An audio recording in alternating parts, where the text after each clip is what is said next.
Loki series में दिखाया गया ये इंस्पिरेशन मेरे को बहुत ही ज्यादा पसंद है। टेम्पोरल ऑरा, टेम्पोरल लूम और सेक्रेट टाइमलाइन वाला जो पूरा का पूरा कॉन्सेप्ट है ये काफी ज्यादा इंस्पायर्ड है मैट्रिक्स मूवी से। मैट्रिक्स मूवी में भी हमारा नियो का कैरेक्टर जो होता है वो प्रोग्राम के अंदर फंसा हुआ होता है। उसका कैरेक्टर आर्क लोकी के कैरेक्टर आर्क से बहुत ही ज्यादा सिमिलर है। मूवी के अंदर जैसे हमारा नियो का कैरेक्टर 20 मिनट में ये जान जाता है कि पूरा का पूरा मैट्रिक्स एक माया जाल है जो कि इंसानों को एक बैटरी की खेती के लिए बनाया गया है, वैसे ही पूरा का पूरा टीवी वो पहले सीजन में जब एक्सप्लोर करता है सिल्वी के साथ मिलकर, तो वो धीरे धीरे ये जानता जाता है कि ये जो पूरा टीवी है बड़े ही सटल तरीके से कोई पर्दे के पीछे इसको चला रहा है। सीरीज में आगे चल के ये लोग इस तक पहुंचते भी हैं और आगे चल के ये ही हू रिमेन्स टेम्पोरल लूम वाली प्रॉब्लम भी समझाता है इन लोगों को और ये बोलता है कि एक्चुअली में ये चाहता था कि तुम दोनों यहाँ तक आओ जस्ट लाइक मैट्रिक्स के प्रोग्राम की तरह। द वन का कॉन्सेप्ट एक्चुअली में मशीनों द्वारा ही बनाया गया था। वो चाहते थे कि द वन का जो कैरेक्टर है वो ह्यूमंस की हेल्प के साथ जब उन तक पहुंचने की कोशिश करे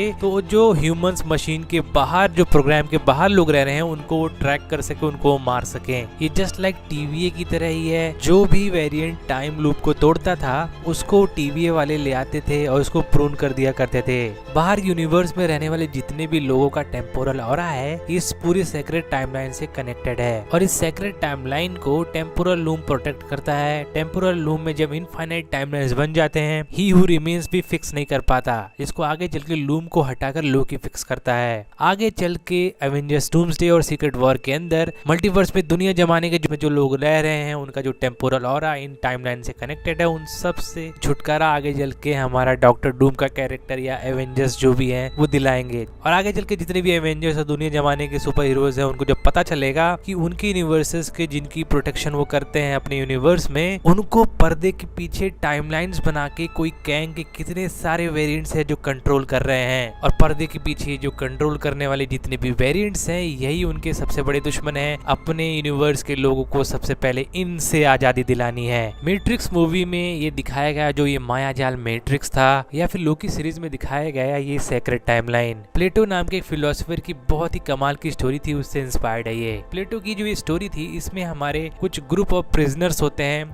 जो कि एक गुफा के अंदर एक चेन से बने होते हैं। तो जीवन की शुरुआत से ही वो चेन के अंदर बने होते हैं तो उनके अंदर क्यूरियोसिटी नाम की कोई भी चीज नहीं होती है। तो दीवार पे जितने भी शेडोज बन रहे होते हैं वही उनकी पूरी जिंदगी उन्होंने बनते हुए देखा है। दीवार के पीछे जो लोग शेडोज बना रहे होते हैं उनके बारे में उनको बिल्कुल भी नहीं पता होता है, लेकिन एक व्यक्ति जो होता है उस चेन से फ्री हो जाता है और वो जब दीवार के पीछे जाता है और ये देखता है कि जो शेडोज हैं वो आग के रिफ्लेक्शन की वजह से बन रहे हैं और उनको बनाने वाले हमारे जैसे ही लोग हैं, तो वो ये चीज डिस्कवर करता है। वो उस केव से निकल के बाहर जाता है और बाहर की दुनिया देखता है। जो घोड़े उसने शेडोज में देखे थे वो एक्चुअल में रियल में देखता है। पेड़ पौधे जितनी भी चीज उसने शेडोज के रूप में देखी थी उनको रियल में वो देखता है पहली बार। उसके आंखों से आंसू निकलते हैं और इस रियलिटी को वो जाके अपने प्रिजनर दोस्तों को बताता है जो चेन से बने हुए हैं। उसके जितने भी प्रिजनर दोस्त होते हैं वो इस चीज को बिल्कुल भी नहीं मानते, उल्टा उसके जो प्रिजनर दोस्त होते हैं उसका मजाक उड़ाते हैं और वो बोलते हैं लगता है गुफा के बाहर जाके तुम्हारा दिमाग खराब हो गया है और तुम ऐसा मजाक दोबारा हमारे साथ बिल्कुल भी मत करना। और वो जितने भी प्रिजनर्स होते हैं वो उसको थ्रेट देते हैं, उसको मारने की धमकी देते हैं कि अगर दोबारा से ऐसा मजाक किया तो तुमको जान से मार देंगे। प्लेटो ने ये स्टोरी नॉर्मल इंसान को समझाने के लिए बनाया था कि अगर कोई फिलोसोफर या कोई बहुत ही बुद्धिजीवी इंसान जनता को ये बताता है कि वो जो चीजें मान रहे हैं, जिस धर्म को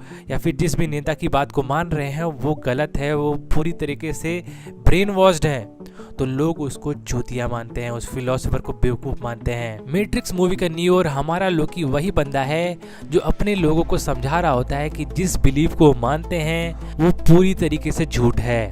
और अलग अलग मूवीज में हमारा मेन कैरेक्टर जो होता है वो नॉर्मल इंसान को इनलाइट करने की कोशिश करता है, उनको ब्रेन वॉश से निकालने की कोशिश करता है और लोग उसको बेवकूफ मानते हैं। डोंट लुक अप मूवी में अगर तुमने देखा हो तो हमारे दो साइंटिस्ट होते हैं, वो आते हैं ये बताने के लिए कि जो अर्थ है हमारी पृथ्वी उससे एक स्टार, एक एस्ट्रॉइड टकराने वाला है। और सालों पहले एक एस्ट्रॉइड जब अर्थ से टकराया था तो डायनासोर्स की सारी सभ्यता खत्म हो गई थी, ये उससे कई गुना बड़ा है। तो अमेरिका की जो प्रेसिडेंट होती है उस वक्त और उसके आसपास जितने भी पॉलिटिकल ऑफिशियल्स होते हैं, एडमिनिस्ट्रेशंस होते हैं, वो उन दोनों साइंटिस्टों को चूतिया मानते हैं, उनको एक नंबर का बेवकूफ मानते हैं और बोलते हैं कि लोगों को मत बात बताओ, हेलबाउंड नाम की एक सीरीज थी जिसमें रिलीजन को काफी ज्यादा टारगेट किया गया था। मतलब कुछ ऐसे अननेचुरल इवेंट्स हो रहे होते हैं अर्थ के ऊपर और उसी को बेसिस बना के कुछ ऐसे इंसान होते हैं जो अपना ही एक रिलीजन, एक कल्ट शुरू कर देते हैं पूरे के पूरे अर्थ के ऊपर, एक प्रोपेगेंडा शुरू कर देते हैं। तो ये सीरीज भी जरूर देखना, तुमको बहुत ही अच्छा लगेगा। वेस्ट वर्ल्ड सीरीज में कई सारे ऐसे रोबोट्स होते हैं जिनके अंदर कुछ ना कुछ मैन्युफैक्चर्स होता है और धीरे धीरे उनको रियलाइज होता है कि ये जो पूरा वेस्ट वर्ल्ड है ये एक्चुअली में ह्यूमंस के द्वारा बनाया गया है। इस सीरीज में भी प्लेटो की स्टोरी का एक अच्छा खासा इन्फ्लुएंस देखने को मिलता है। डार्क सीरीज के मेकर्स ने 1899 सीरीज बनाई थी, इसमें तो प्लेटो का नाम तक भी लिया गया है। बर्मुडा ट्रायंगल से इंस्पायर्ड ये पूरी की पूरी सीरीज एक बहुत बड़े शिप के बारे में होती है। एक मरा हुआ शिप इन लोग को देखने को मिलता है जिसपे एक भी डेड बॉडीज नहीं है, जिसको वो साथ में लेके जा रहे होते हैं समुद्र के बीच में से। ये सब चीजें क्यों हो रही हैं, इन सब चीजों को तुम जानोगे तो तुमको काफी प्लेटो के इंस्पिरेशंस देखने को मिलेंगे, प्लेटो की स्टोरी के इंस्पिरेशंस देखने को मिलेंगे। हमारे डेडपूल रायन रेनॉल्ड्स की फ्री गाय मूवी के अंदर भी हमारा रायन रेनॉल्ड्स का कैरेक्टर एक गेम का कैरेक्टर होता है, जिसको उस गेम में खेल रहे जो प्लेयर्स होते हैं रियल वर्ल्ड के, वो बताते हैं कि वो इस गेम का एक छोटा सा कैरेक्टर है। तो ये मूवी की स्टोरी भी प्लेटो की इस गुफा वाली स्टोरी से काफी ज्यादा इंस्पायर्ड है। द ट्रूमैन शो का हमारे जिम कैरी का कैरेक्टर भी एक पूरे की पूरे टीवी सीरियल के अंदर कैद होता है। धीरे धीरे शक होता है कि उसके आसपास के लोग बहुत ही फेक बिहेवियर कर रहे हैं और उस पूरे टीवी सीरियल से वो निकलने की कोशिश करता है। ये भी बहुत ही अच्छी मूवी है, इसको भी मैंने बहुत एंजॉय करके देखा था। इस टाइप की और भी मूवीज की एक लिस्ट बनाऊंगा मैं, तो फिर अच्छे से एक्सप्लेन करूंगा। अगर तुम लोग को ये वीडियो अच्छी लगी है तो मेरे इस वीडियो को लाइक एंड सब्सक्राइब कर देना मेरे इस चैनल को। मैं मिलता हूं तुम लोग किसी दूसरे वीडियो में किसी दूसरे टॉपिक पर बात करते हुए। तब तक के लिए मेरे शॉर्ट वीडियोस देखते रहो, मैं डेली एक शॉर्ट वीडियो डालता हूँ।